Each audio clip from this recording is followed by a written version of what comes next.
नमस्कार, स्वराज आर्टमध्ये आपल्या सर्वांचं मनपूर्वक स्वागत। आज आपण बघूयात उन्हाळा विशेष अतिशय चविष्ट खूप पौष्टिक असं नाचणीच्या आंबीलची रेसिपी अतिशय सोपी आहे आणि उन्हाळ्याच्या दिवसात पिणं अतिशय लाभदायक आहे।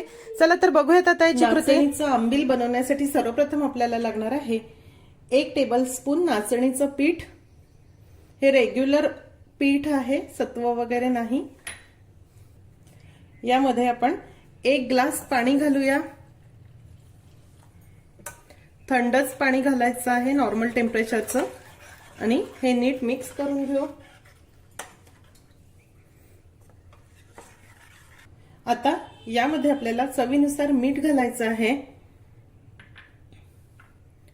अगदी चिमूटभर साखर घालणार आहे। साखर घालणे हे अगदी ऑप्शनल आहे, आवडत नसेल तर नाही घातली तरी चालेल। चवीनुसार हिरवी मिरची, अगदी थोडीच हिरवी मिरची घाला, खूप घालू नका। चिमूटभर हिंग घालूया। अर्धा टीस्पून भाजलेल्या जिरेची पूड। हे सर्व आपल्याला जरा ढवळून घ्यायचं आहे। इथे मध्यम गॅसवर आता आपल्याला हे मस्त शिजवून घ्यायचं आहे। सध्या जरी हे खूप पातळ वाटत असलं तरी नाचणीचं पीठ पाण्यामध्ये जसं शिजेल तसं हे दाटसर होत जातं।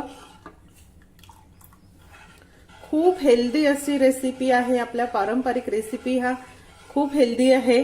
उन्हाळ्याच्या दिवसामध्ये पोटाला गारवा देणारा असं हे नाचणीचं आंबील आहे। डाएट करणाऱ्या व्यक्तींसाठी तर हे खूप उपयुक्त आहे। बघा, हळूहळू याचा रंग बदलतो आहे आणि हे दाटसर होते आहे।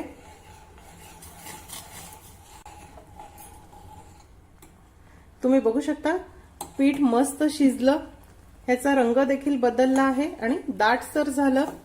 आता आपण गॅस बंद करूया। तुम्ही बघू शकता या ठिकाणी नाचणीची पेस्ट बनून तयार आहे। तुम्हाला जर गरमागरमच खायची असेल तर तुम्ही यावर साजूक तूप घालून खाऊन बघा, खूप मस्त लागते। कधीतरी पावसाळी हवेला किंवा सर्दी खोकला झालेला असताना गरमागरम ही नाचणीची पेस्ट तूप घालून खाऊन बघा, मस्त लागते। पण उन्हाळ्याच्या दिवसामध्ये गरम खाण्याचा कंटाळा येतो, त्यामुळे आपण थंडगार असं आंबील बनवणार आहोत। आता हे आपण थंड होण्याची वाट बघूया, रूम टेम्परेचरला येण्याची वाट बघूया। नाचणीची पेस्ट पूर्णपणे थंड झाली आहे, रूम टेम्परेचरला आली आहे। आता यामध्ये आवश्यकतेनुसार ताक घालूया। अगदी ताजं घुसळलेलं ताक आहे, दह्यापासून केलेलं ताजं ताक आहे। खूप आंबट ताक घालू नका। तुम्हाला ही आंबील किती पातळ किंवा किती दाटसर हवी त्यानुसार घाला।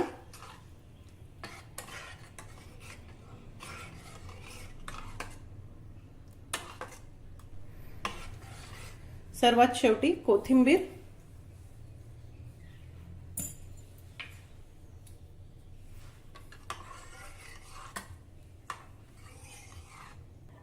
अतिशय चविष्ट आणि खूप पौष्टिक असं नाचणीचं आंबील तयार आहे।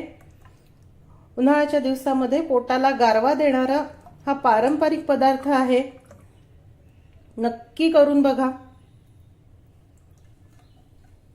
दिलेल्या साहित्यामध्ये बरोबर 2 ग्लास आंबील तयार होतं। थोडी कोथिंबीर घालूया, तुम्हाला आवडत असेल तर तुम्ही पुदिना देखील घालू शकता।